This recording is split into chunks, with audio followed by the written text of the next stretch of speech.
Assalamualaikum.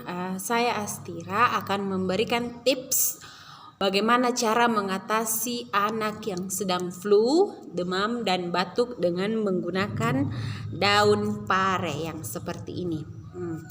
Nah, caranya adalah, saya akan memberikan caranya adalah kita ambil segenggam daun pare. Daun pare ini adalah jenis pare yang kecil. Yang kan ada beberapa jenis pare yang begini, daun yang ini buahnya yang sudah masak. Caranya adalah kita ambil segenggam daun pare.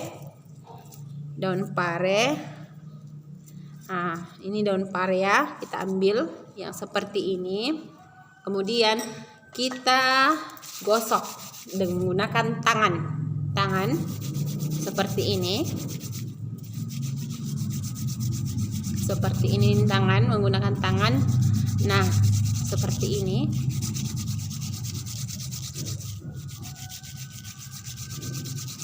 Setelah ada airnya, kita peras air daun pare ini, kemudian seperti ini airnya. Nah, setelah ada airnya, daun pare tersebut kita taruh di atas ubun-ubun anak kita elus ke belakang sampai semuanya. Tapi tidak boleh terlalu banyak ya, dielus ke belakang. Bisa dilakukan 3 kali sehari, pagi, siang, dan malam untuk lebih efektifnya. Berikut mungkin video yang bisa saya bagikan tentang manfaat daun pare untuk mengobati anak yang sedang flu, demam, dan batuk. Assalamualaikum warahmatullahi wabarakatuh.